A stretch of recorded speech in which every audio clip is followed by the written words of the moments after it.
Hi everyone, thanks for coming. My name's Claire Collins and I'm from Bossy Music, and I'm really excited to be talking to three very successful managers today about their career paths and how their role has evolved and changed now that we're in 2017. We'll have some time at the end for questions, but if you have anything you want to ask during the course of the session, just put your hand up and we'll get a mic to you. So I'll just start by introducing everyone. This is Jake Friedman. He's the owner and founder of Brooklyn-based We Are Free Management and guides the careers of a very impressive roster, including Beach House, Purity Ring, Yaysayer, Dive, Chairlift, amongst many others.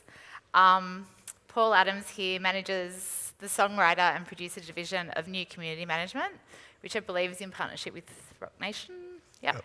And he's also a respected DJ in his own right. And in his time, he's guided the careers of Duran Duran and seen hits with the likes of Radiohead, Jay-Z, and Justin Timberlake. And in the middle here, we've got Noriko McClure, who is the general manager of Wonder Management. And they look after the careers of Matt Corby, 5 Seconds of Summer, Taj Ralph, amongst others. And she's also the general manager of a new record label called 1825 Records. So if you could all welcome them, that'd be great.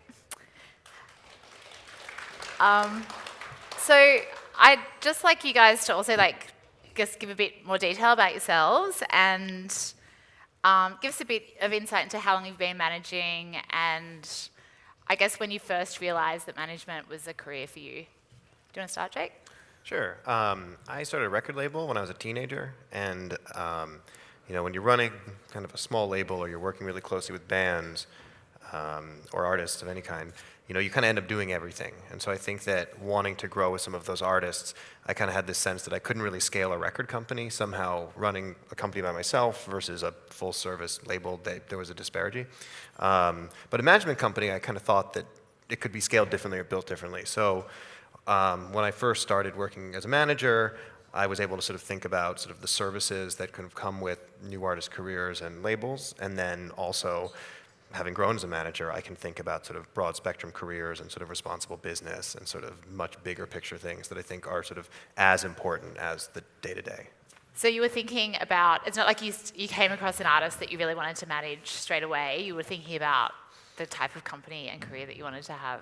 I was not, as much as I like playing music, I think of myself as a music fan and not a musician. So when I approach a new artist now, or when I first started working with artists, I kind of could see sort of the strengths and weaknesses of what they did, and I sort of take getting good work out of them as one responsibility, and the other side is sort of translating their work, finding a way to sort of tell the story, and sort of building the right sort of team and sort of narrative around it over the course of 1 year or 2 years or 10 years, or however long sort of their careers will continue to be. But for me, I'm very interested in like very real artist careers that want to change the world and do it over a very long period of time. And that's sort of how our company is sort of set up. Like, we're not good with, hit streaming records. Like, we're good at monumental sort of awesome stuff. Yeah, cool. Okay, we'll come back to the structure of your companies in a little bit, but Noriko, do you want to talk about your kind of start as a sure.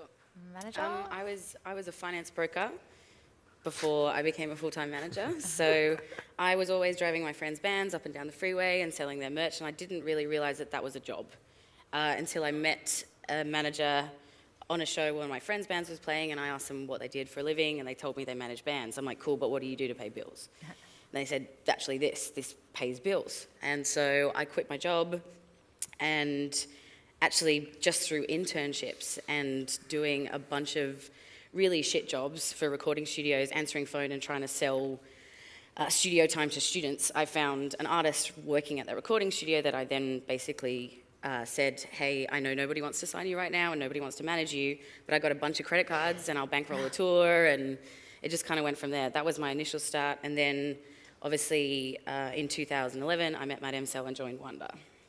Okay, cool. And how about you, Paul? I was just never a good spectator. If there was something that I was interested in, I just always felt the need to be involved. And ever since I can remember, music, listening to music was my passion. So as a kid, when my friends were in bands, I couldn't play anything. So when my friends were in bands, I was the de facto manager. but they didn't really know what it meant to be in bands, and I didn't really know what it meant to be a manager. And then just over the years, you know, I guess I took it more seriously than most of my mates starting out. And it just kind of steamrolled from there. You know, I was a promoter in Manchester to begin with, so I met a lot of bands that way, and then eventually moved to London and became a booking agent, and then moved into artist and producer management from there. Yeah, cool. We were talking backstage, actually. I thought this was really interesting about the transition from like when you take on your first band, you tend to be very personally and emotionally invested. You almost think of yourself as like the fourth or X number of the band, and then that at some point changes, and you realize actually no, this is a business relationship, and you need to kind of formalize that and take a step back. Was that your experience? Did you guys have that experience? Or yeah, I sure did. Talk about that. Yeah, it's actually really hard to go from being the person sleeping on the floor and being in the trenches with them to being a person that they see on a balance sheet and having to pay for that hotel room as well as theirs and their crews. So that changing your relationship with an artist, especially when you get more clients on, is something that I think if I'd known sitting down with them and addressing that head on would have been a better way than just, I guess, trying to adapt on the fly, then I would have done that at the time. Yeah, cool. I think one of the problems is that you know, management feels more like is treated more like a hat you wear than like a career. You know, so I mean, people even here and they're like, well, I do this and but I manage this artist on the side, as if like it's management is a service-based company. You know, and I think that when you're kind of in the van, kind of grinding it out, you really just see sort of the day-to-day that's happening. And I think that when you get a few artists, you take a step back, you start to understand that no matter how different artists are, their careers operate pretty similarly. They grow in a certain way. You know, if you can talk about a huge success, every day looks pretty much the same. You know, it's a huge success when you sort of zoom out by a year or two. And I think that with management, you know, the responsibility is to sort of seeing those commonalities within an artist's career, but then also making sure there's room for the sort of the magic of it, you know, the thing that makes every artist different, and I think that thing that makes every career different.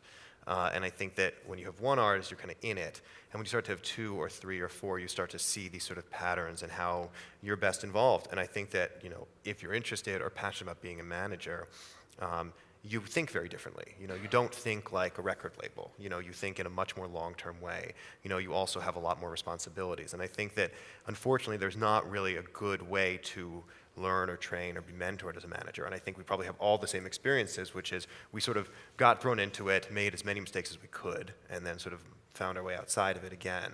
And that's unfortunate, because I think that, especially today, when you have so many services available in the music business that are all deconstructed, management is the one that sort of gets them all to work together properly, or I think it should be that sort of role in an artist's career.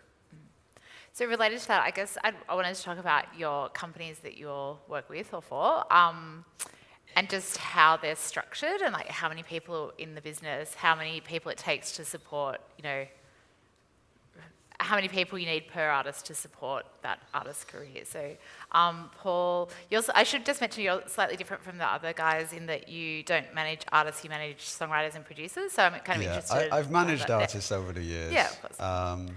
You know, Duran Duran, obviously an international touring act. You know, one of the few bands that could genuinely mount an actual world tour and make money. But then I also manage bands at literally the other side of that, you know, just starting out and, you know, hoping for the best. And I remember one weekend going from a gig in Manchester with a band called Chief that Jake might remember, signed to Domino, and driving to literally the other side of the UK to check them in at a festival. And we drove overnight, stayed in a shitty hotel, awful experience, like the 4 guys in the band and myself, you know, in a tiny car. And then I checked them in at the festival and then took the train to London because I had Duran Duran headlining Lovebox Festival with Mark Ronson that night. And Duran's tour manager called me and said, "Are you close to the station?" I said, "Yeah." He said, "Right, the band's driver's picking you up." And I got picked up at the station in a black Bentley and you know, driven to the festival. I'm like, yeah, this is way more like it. It's better, yeah. Yeah, but right now it's It's just writers and producers for me. And it's funny because managing writers and producers is a much more linear existence than managing artists. And when I tell people I manage songwriters and record producers, they're like, great. But then when I'm talking to other managers, I'm almost embarrassed to say that I'm a manager too, because I know what goes into managing artists, and it's, how many saucers you have spinning in the air at any one time, whereas with writers and producers, it's like you help find them work, you fix the deal, and then you babysit the session, and then it's on to the next one. So in terms of the support that you have within your company, like, is it just... Yeah, I have an assistant Yeah. who, looks after booking studios and making sure deal memos and all that stuff goes out on time. But I'm in a nice place with the structure of where I'm at, because New Community Management is a small LA-based boutique management company whose primary business is managing artists. They have people like Edward Sharpe and the Magnetic Zeros, Bad Sons, James Vincent McMorrow, people like that.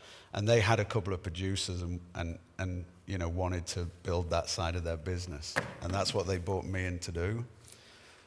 He always drops the mic. They had an existing joint venture with Rock Nation.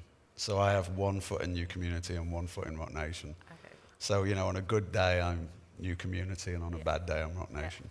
That all sounds very pleasant. Yeah. Narika, do you want to talk about the Yeah. structure of Wonder? So Wonder Management has a Sydney office and an LA office. We were based out of the UK for the first couple of years with 5 Seconds of Summer when they moved over there. We've got Oscar, who works with us in Sydney, and we've got another assistant in LA. So there's just 4 of us in the management company with our roster. Okay, cool. And how about you? So we have, there's 8 of us. There's 6 in New York and 2 in LA now. So when I started the company with my partner Jason, I think that we felt like there were things that needed to get done all the time. So every band has itineraries and logs and calendars for touring and things like that. Every band has kind of administration of assets and copyrights. Every band has tour budgeting. We really wanted to work very, very hard to understand sort of the granular things of management, and sort of work through them and think through them. And we were very lucky because at the time when we were setting up sort of the company, we worked with Beach House, Yesayer, Dirty Projectors, Health, and Wild Nothing, and no one put out a record for a year, but everyone would put out a record within 3 months the following year. So it kind of gave us an opportunity to sort of sit and think about sort of how we do things and this idea of sort of what do managers do every day. And I think that that's something we take really seriously instead of just sort of being really reactive. What are the responsibilities in driving an artist's career and sort of thinking about them. And so we, as a company, the way we're organized is team-based. So we have a couple managers on every project. So we can actually wake up and be like, what do managers do? What is the culture of management? I think another thing that we do is we like to be very sort of organized and long-term thinking. So what is the sort of the artistic narrative of the career look like? We think we do like 18-month, 20-month plans, knowing that they'll break. Right? They have to break. You have to be ready for them to break. But I think it's fun to sort of go in and have this sort of long-term thinking because it allows you to then appreciate how important and minute the hotel pickup is. Because if that's your whole job as a manager, you're sort of losing track of the big picture. So the general organizing principle of our company is just managers and day-to-days, a lot of really good infrastructure, but a very sort of responsible, sort of thoughtful approach to all the choices that are made in a career. So you take a step back, it's organized, it's laid out, and it's like, why are we doing that tour? What is it about? Because band touring, band puts out record is not enough of a story today. How do we create urgency? How do we create yearning? And how do we inspire ourselves? One thing that we're constantly trying to do is bring new ideas into our fold, whether that's technology, whether that's, kind of new creative roles. I think that is our job. Because as our musicians are really busy and get more focused and make fewer friends and get more nervous and tighter, it's important to inject new ideas that inspire them, on an artistic level, on a creative level, idea level, charitable level. So we are really loosely set up to be sort of just a very, very kind of core mass of people that kind of work across all the projects, I would say with a high level of competency. We service well our roster communally. Yeah.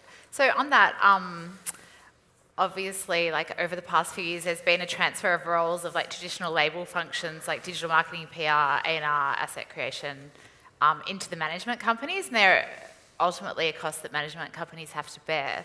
So there's been a lot of talk about management commissions and how they're structured and like generating new forms of revenue. And like for instance, some managers are becoming partners in their acts so that they have the same rights as the acts, whatever. Is that something that you guys have considered, or is it something that you would contemplate?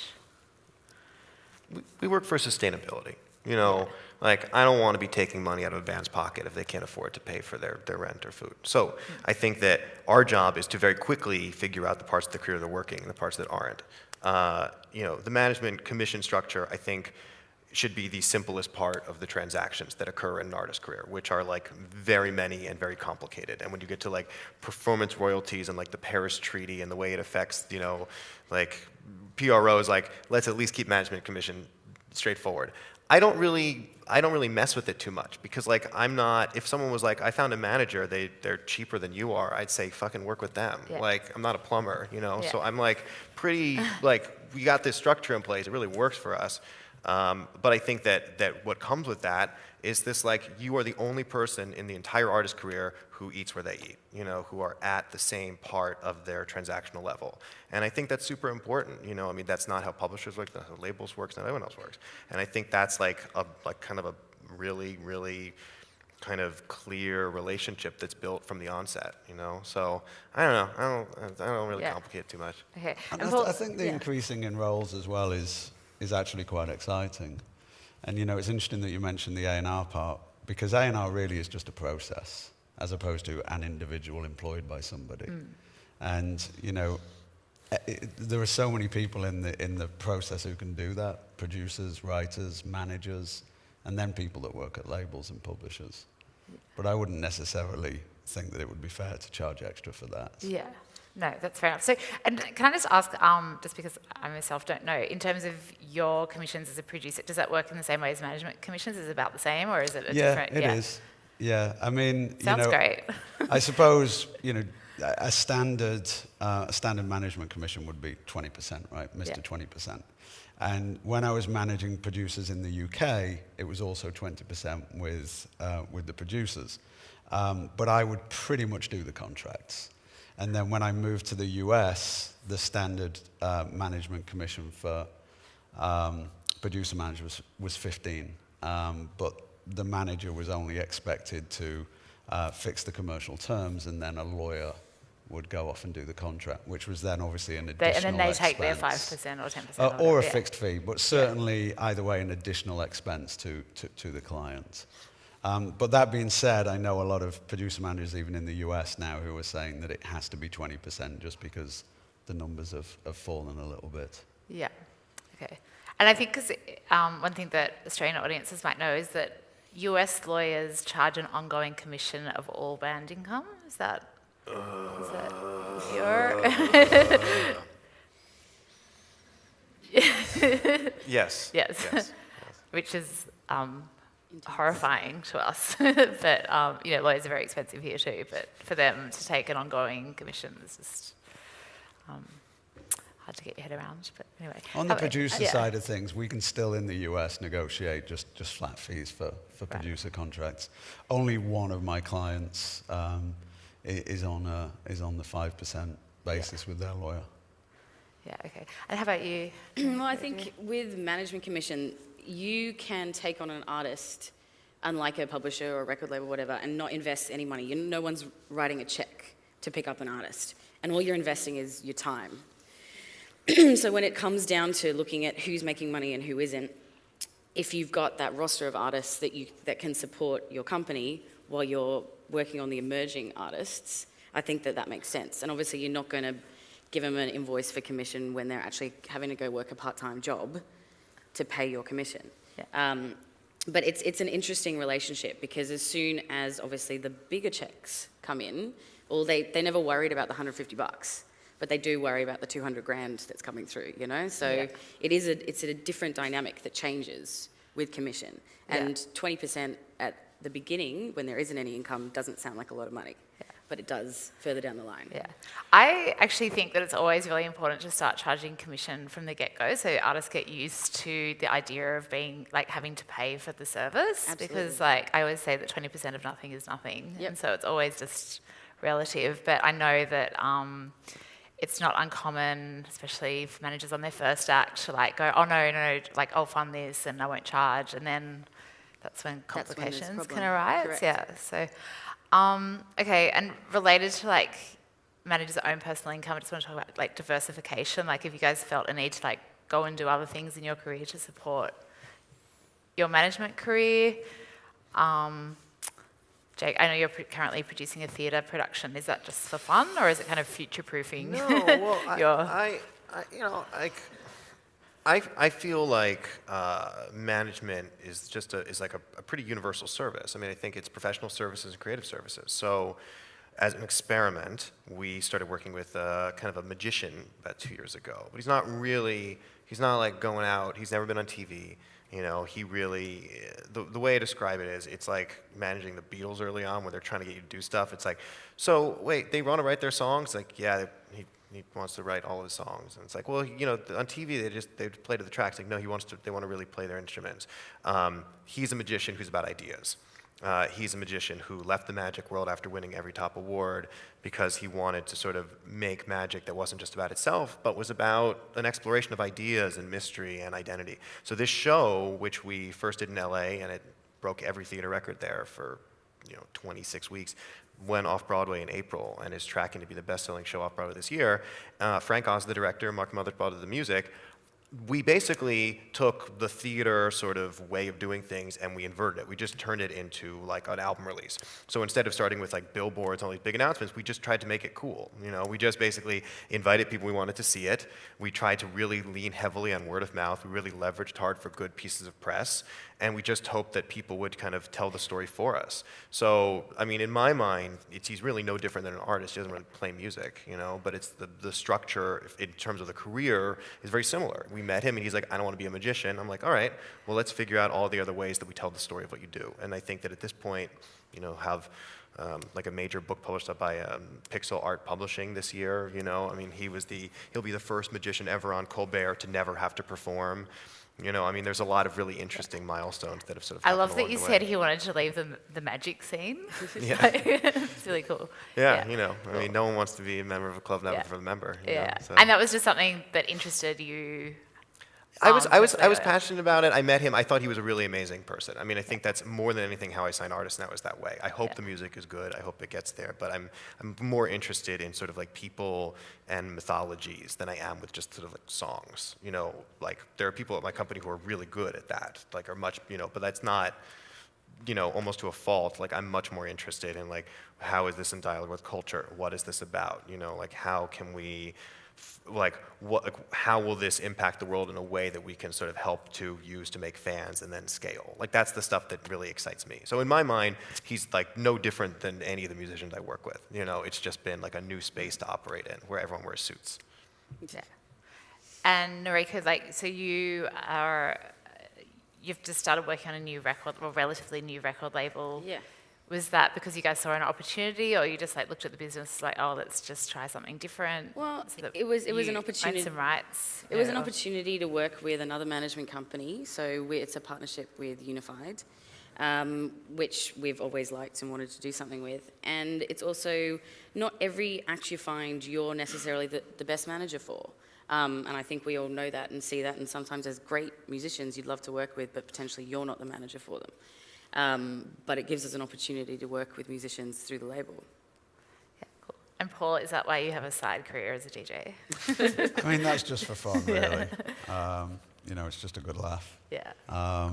The nice thing with managing producers as well is the money comes through quicker for the most part than managing artists. Yeah. So even when I was full steam ahead with my artist, I always managed producers as well. Yeah. Cool. All right. Now I'd like to talk about something that's been in the press a lot lately, and it's about mental health. I want to talk about your own mental health. It's a very taxing industry, And I want to see how you manage that. Like, do you take regular breaks? Do you suffer from a lack of sleep? How does that affect you? And has it ever affected you? Do you want to? I like to go for bike rides. Yeah. You know, Okay, that's what I think of as my therapy at the end of each week. You know, because you get so tired mentally during the week with your job. It's nice on a Saturday or Sunday to finish the day tired physically as well. Yeah. You know, and that's kind of a reset button for me. Had over the course of your career, have you ever suffered from burnout or just too much You know, going there was a out, couple or- of years ago where, you know, I definitely kind of lost the passion for it a little bit, and questioned whether, you know, why I was still doing what I was doing. You know, it was probably at the time when you're trying to think, you know, I'm maybe a little bit too old to keep going out to clubs till 2 o'clock every morning, but I still enjoy it. Yeah. What next? But I think, you know, everybody who's been in music for a long time, you know, suffers from that. The thing for me is if I ever fell out of love with the art, I'd be gone. Yeah. Like, I don't care how much money's in it.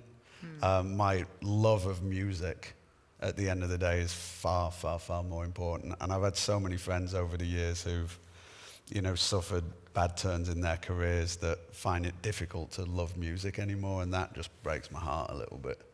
It's just, that's not worth it to me. I think it's hard too when it takes people a long time to realise that they've fallen out of music and then to make a decision about having a career change or whatever. So I think you really have to learn the discipline to separate what you do for a living and what you do for fun.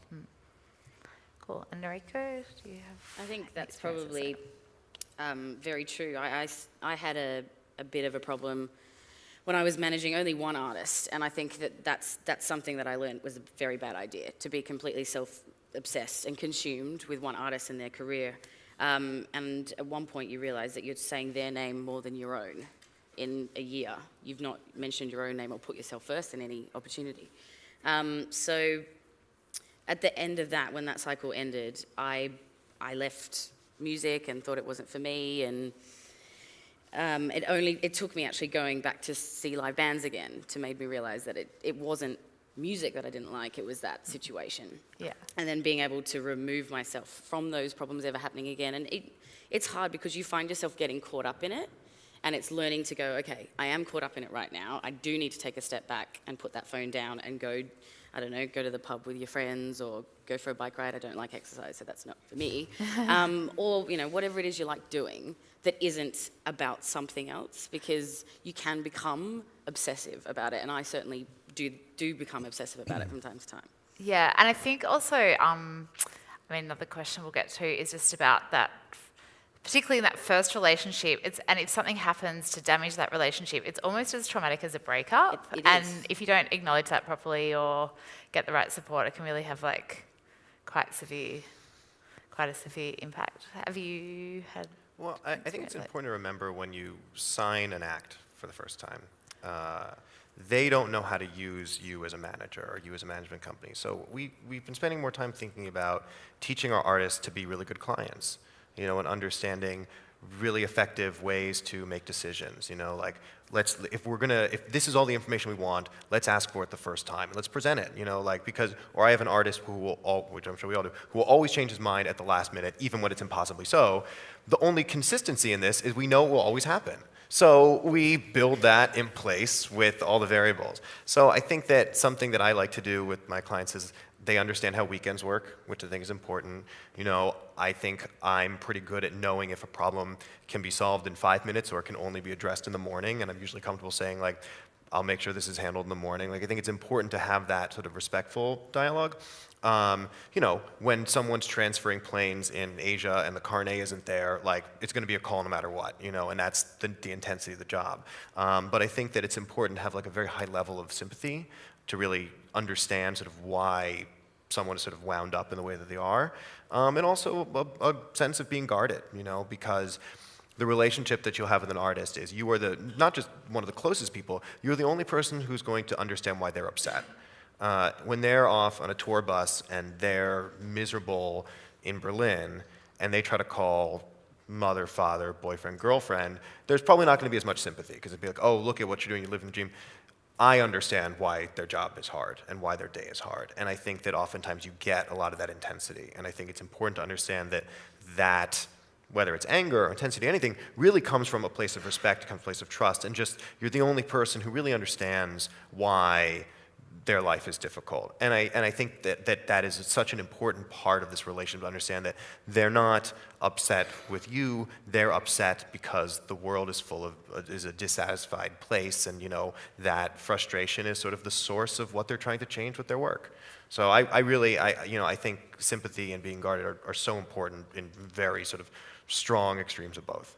Yeah, it's interesting actually because I think it's very common. Like, I asked you about your own mental health and how you started, how you managed that, and then we just go straight into the artist. It's just such a common thing for managers to do because they're so invested in that. But in terms of managing your workloads or whatever, do you have good resources to help with that? Do you make sure you have regular holidays? Like, how does that factor into your lives? People in the music business wear as a badge of honor the fact that they haven't gone on holiday for years.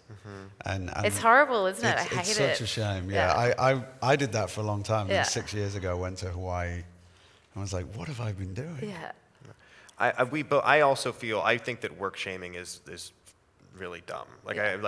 There's so much of it, and it's obnoxious, and it's this dumb, aughts trope. Yeah.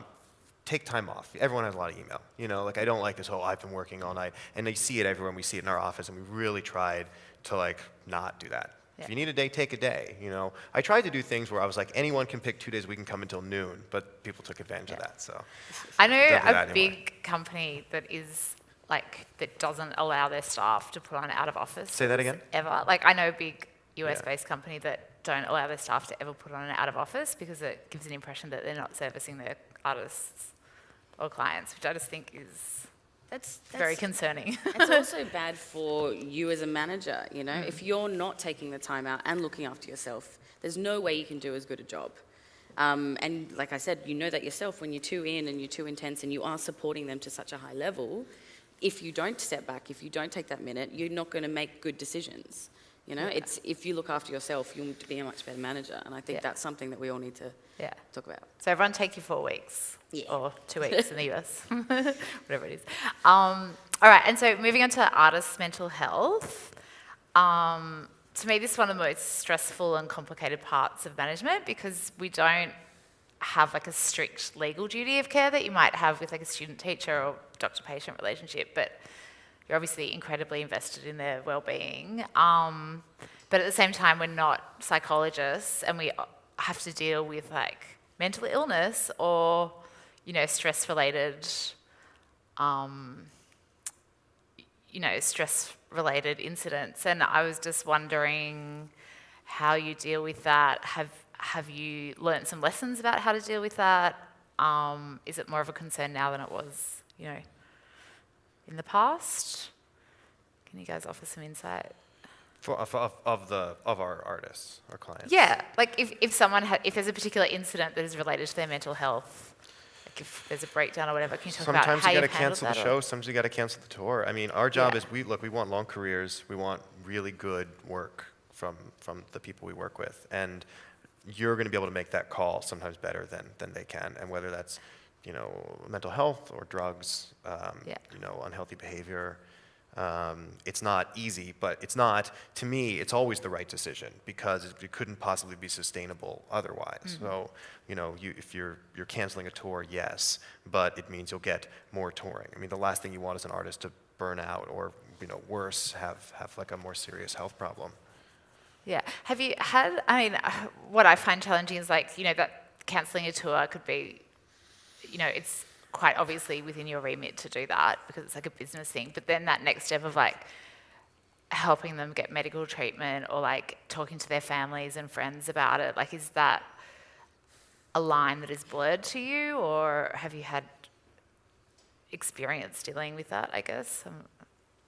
I'm not sure, because that's when I think it gets really complicated. I've had a couple experiences, and I'll reference a friend of mine, so it's more transparent or more opaque, who lost a client recently, and there's this really intense, you're dealing with all these logistics and the narrative of it, and the emotions of it. I think that the important thing about our job is we're the only person in a position to see everything and make the most responsible decisions. And I think that that's very, very serious, and you might know what's best before the artist does. And again, they might still make the wrong decision, but there's amazing resources right now for these types of things for musicians, at least in America.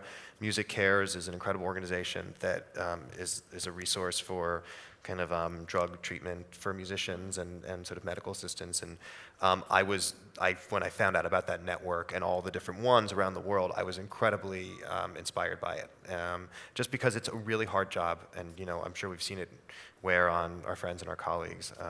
So if anyone has any questions or needs like that, I can point you in the right direction of some of those types of services. Cool. How about you guys? I've been lucky that I've never had, any massive problems like that, to be honest. Is that because your relationship as a producer manager is not as necessarily intimate? Or? No, I think it is. I'm still speaking to my clients, every single day, and my relationship with each of my clients is different. Like one guy might need 4 minutes on the phone, the next guy might need an hour. And I think as a manager, you know the environment you have to create in order for your client to feel good about solely focusing on writing songs, performing songs, going on tour. And I've just been lucky that I've not had to deal with somebody who's had a serious mental health illness. But in terms of cancelling tours for that reason, it's no different to me than cancelling a tour because your singer gets nodules on the throat. It's simply an illness. And nobody would question cancelling a tour for throat nodules, and nor should they question cancelling a tour for mental health reasons. I guess there's just an added layer of complication because you don't necessarily want that reason to be made public, whereas like a nodule on the throat is true. Classic. How about you, Noriko? Well, I think any time you're dealing with like an intense person in an intense relationship, there's going to be different problems arise. And then if there is problems outside of that, so family or partners that also tie into that, you've got to kind of be a bit of a conduit between them all, because you'll get told one thing potentially and maybe they'll tell their mum something else. So you will, I've had a lot of conversations with parents for a lot of our artists, just because sometimes they'll be a little bit more transparent about certain things that they may not be with you, even though you do have that relationship. So learning how to preempt the problems, I guess, before it becomes a bigger problem is something that I think we should all, I know we all think about all the time.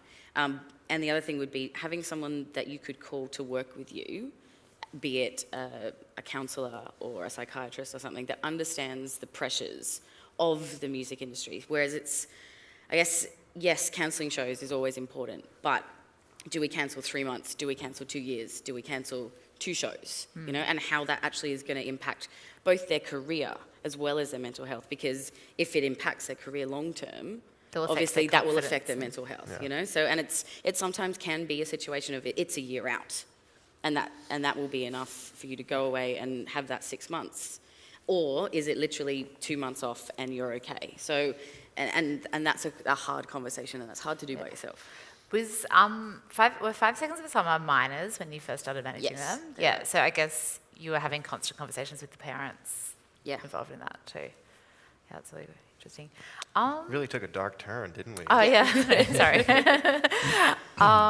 Okay. So what's the biggest change in your approach to management over the past few years, do you think? Has something changed dramatically since when you first started coming out, first started managing, or? I have gone through a drastic change in the company last year. I really feel like new artists are a really important litmus test for the business because they, I have a band of 20-year-old kids out of Nashville, and they're all Spotify natives. So their exposure to music has come through using Spotify for the most part. Like they didn't have CDs, they didn't have downloads. Like that's really their introduction to it. And then, the way that streaming works now is something that people use differently. So all this to be said, the big change for us is, if we were to set up a record 2 years ago, we would pull in all the partners, we'd finish the record, we'd come up with sort of the visual design of the record, we'd start concepting the live part of it. We have all of these sort of big move departmental type things, right? And we'd have this sort of timeline where we'd plot them all out elegantly, and we'd sort of say like, well, this song will come out here because of this, then this, and we'd have this like incredible sort of like scorebook of conflicting sort of plans and promotion and touring and sales and marketing and release and press. And it was beautiful, and we presented the label and the band, everyone's excited, and you sort of like press play on this sort of like, music box of promotion and opportunity. And I just don't think it looks like that now. I think that type of sort of choreography has been broken down, because I think that, what not really data has done, but the way that people are engaging with music and artists now is very different. Editorial doesn't work the way that it used to. I don't think any one publication can break an artist or even give you the sort of lift that it once could. I think that radio is totally deconstructed. I think that Spotify, as much as it's about engagements of users, is a song platform, not an artist platform. I think that the way that a single asset can sort of move a campaign along, whether it's Future Islands on a late night show, I think that you need to be incredibly ready to be dynamic, and I think that record labels are not good at this, because moving and changing is just a thing they abhorred, and bands, I think, and artists are relatively good at this. I think they tend to overthink, and I think as managers, we now, our plans have all of these sort of same things in there, but it's not a timeline. It's like a planetary system, and it's like these things that we can sort of pull in and change, and I think that feels much more organic to me right now, and it allows you to sort of put out a couple songs, and like the idea that there's you make a music video for a song that isn't out is like a beautiful idea, but like it would be great to get some feedback too and see what song people like, so I think that it's very important today more than ever to have these big ambitions, but also take information, and the information isn't just analytics. It's not just which song is streaming in what country. The analytics are like, how are people, like we had a campaign that we set up a very specific way, and as soon as the record came out, we completely pivoted, because we realized that when this last artist had left the marketplace, they were like a cool electronic artist, and when we came back, they were a little bit less cool, and it wasn't in the same space, and it was way more in the sort of like atmospheric Burning Man, YouTube sort of collectivity of new sort of electronic artists. So that was a strategy change for us, and we sort of had to do it, and it benefited the campaign. So I think that today, taking risks, breaking things, having dynamic things and change is like the game for new artists for me. I think it is just looking around and seeing how it works, and seeing who comes to the shows, and seeing who stays late at the shows and buys merch. So that's been the biggest change for me, is just a complete breaking of the way that we did things forever. And has that been your experience? Have things changed much? How long have you been managing producers and songwriters? Oh, I've managed producers for 25 years. Has there been much of a shift in the... I mean, spot on over there with Jake, really. I think it's more exciting now because it's a really global business now. So I think as a manager, you can't just think locally anymore. You've really got to think about the whole planet and finding people who could potentially be into what you do, from a tastemaker approach to an audience approach. And it's amazing to me how many unsigned acts, pop up all over the world before they choose to do a record deal, if in fact they choose to do that. And I think, the new way of working with artists allows that. I like the concept of creative people being able to release what they want when they want, and having that direct relationship with the fans. But I do think there's something a little bit sad about moving away from the album as well. But I think that also comes from a creative point of view for me, because I see how when you go in to make a body of work, oftentimes you revisit stuff that you did right at the beginning because you get into a flow and things things get better as you progress through the process. So it's the more artists that are just going track by track by track. I'll kind of miss that a little bit, but equally it does open up a whole world of other opportunities. That global vision that is now required for artists, I think, is really exciting, in particular for Australian artists who, 8 years ago, you take an Australian act to the UK, for instance, and you would have people literally running in the other direction because of the kind of the colonial perception of the band. But now it's like, it doesn't matter where a band is from, as long as you can be there or you can follow the data around to see where the attention is coming from. I think it's really exciting. And is that, in terms of changes to your approach, like what have been the biggest ones? Well, I think before you'd worry about the product being fully formed before you put it on market, and now it's about people being able to see that happen, whether that be through social media, whether that be through live shows, and actually, instead of worrying about presenting an artist to market, it's now about starting from day one and just working them. I think that's what's changed a lot with our approach. Before it was actually making sure what you put out was as far along as it could be. Now it's literally put song up on Spotify, play shows, and show those fans who that artist is from the beginning. Yeah. And just on that, like when you sign a new artist to your company, like what does that look like? Like what are the first things that you do, given that there's not that traditional kind of route? I guess it's something that sitting down with them and working out what their vision is probably the most important thing. Where do they want to go? What do they want to do? And then working out if you're the right person to get them there. And if you have a collective vision, it's, sitting down with someone and speaking about what their art is about and what is important to them and why they do it is probably something that is important. And again, it's probably something that we do quite frequently with our artists, because sometimes you can get caught up in you have a phone call with Rolling Stone magazine in 10 minutes and the tour logistics that are coming through from France. So sitting down with them every 6 months or every 3 months to check in and see that you did want to go on that tour through the US. Is that still what you want to do? Yeah, cool. How about you, Jake? Yeah, I mean, I think the specific question was about... The question is like, when you sign a new artist into the company, like what is the first thing?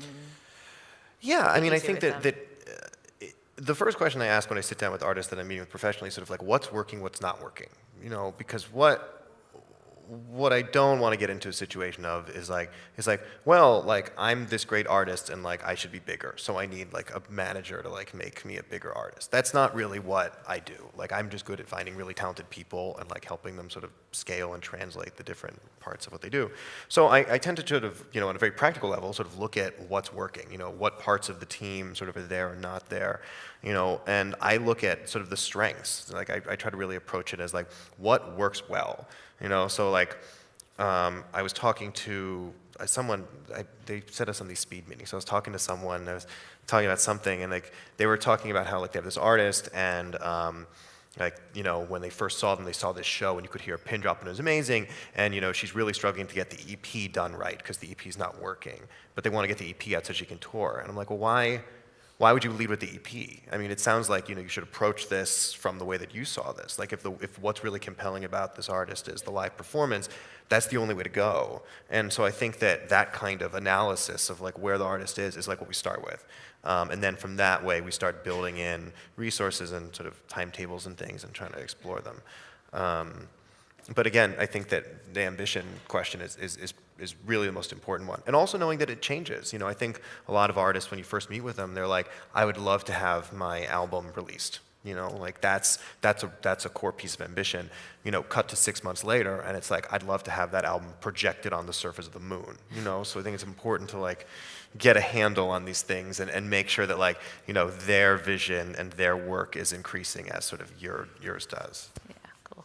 All right, I've just realized I've been forgetting to check for questions, but now's the time. So if we've got a few questions to think about, so just follow the mic.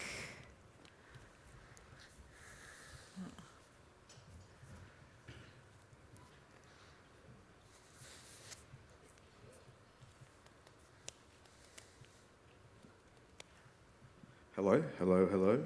Can you hear me? Yes, perfectly. This question's for Jake, but the others too, if it's relevant. I was interested in co-management. Have you ever co-managed an artist from another territory, or have you ever had any of the artists that you managed taken on a co-manager from another territory? And if so, how has that worked? And if not, what's your philosophy on that? No, and it's mostly because all the artists that I've wanted to work with, I've just had the opportunity to. I think that there's a potentially a conflict of interest inherently in co-management that needs to be solved, that you see in record labels when they do split territory deals, which is how do you get time, how do you allocate resources, how do you prioritize? And I think that there's sometimes like a least favored nation quality where everyone's ready to pass the buck the moment that something isn't working. So I'm concerned about that type of thing. I think the other problem is that, to me, to Paul's point, it's really a global business. So, for me, a co-manager who didn't sit in my office, I don't even think I could work very well with. I think that kind of strategy, the 1 + 1 = 11 scenario doesn't seem very beneficial with someone on the other side of the country. And I think that, co-management would be great if it was, two really inspired managers that were able to collaborate together. But the sort of territory side of it, I don't really understand. I guess the exception would be if you have an artist that maybe they're massive in one country and you're really trying to sort of just manage the business outside of it.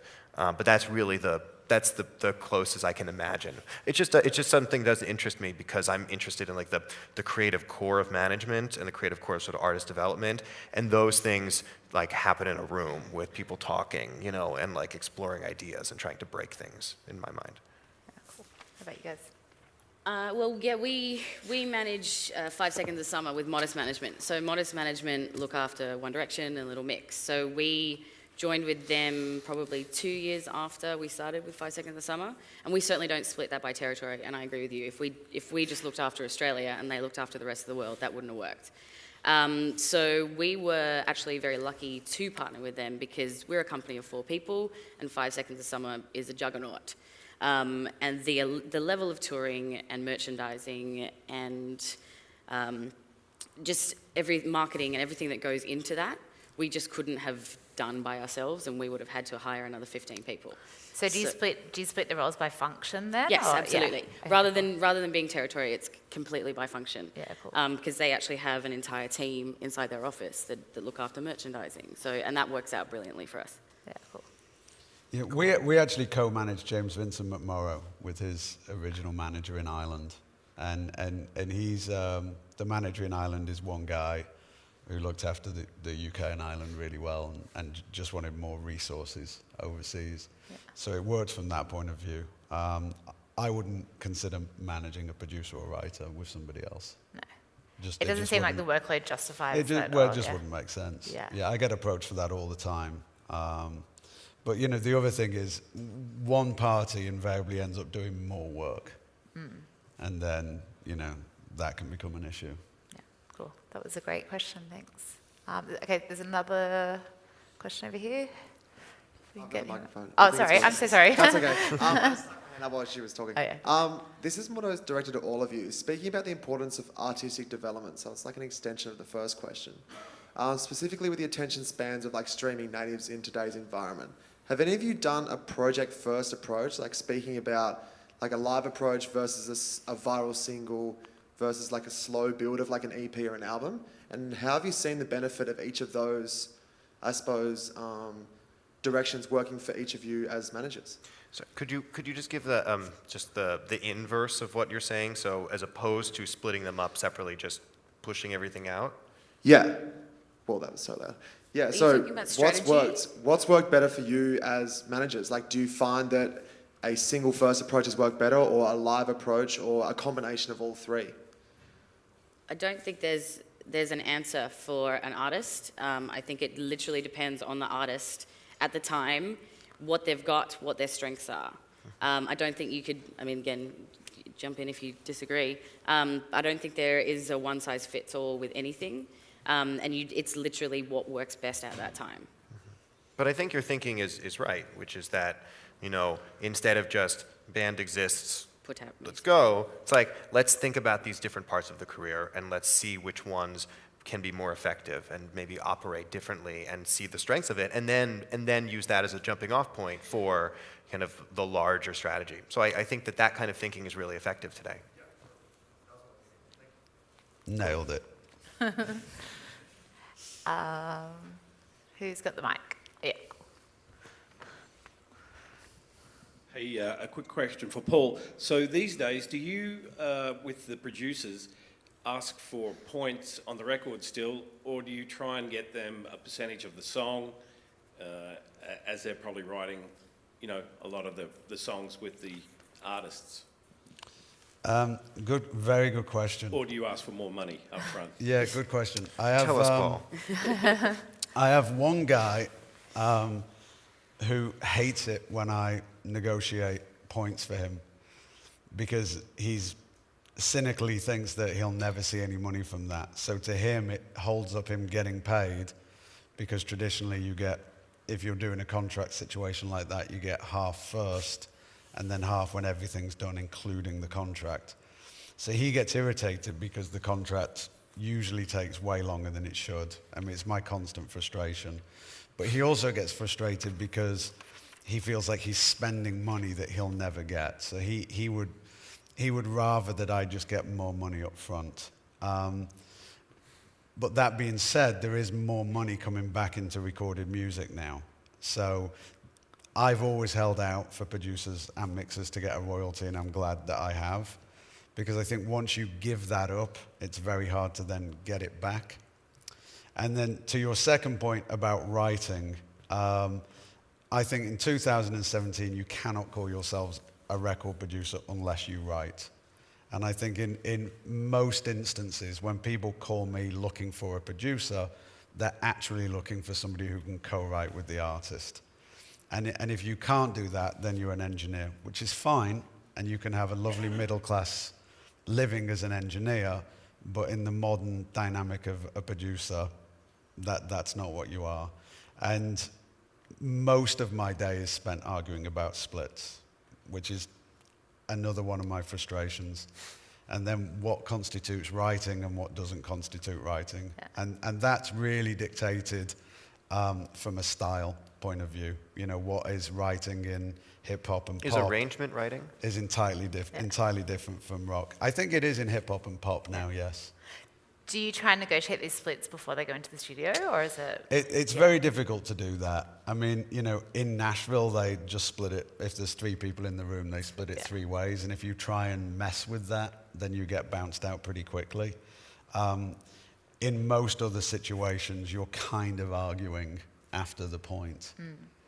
Which is contrary to every lawyer's advice. There's nothing you can do. I mean, if 2 people are going into a room, or 3 people or 4 people, and creating something brand new, then what are you talking about in advance? I mean, it's helpful if one of my guys goes in with the track, then I can argue that has, a larger percentage, and I can prove that was done prior to the session. But yeah, it's, I argue about mini splits.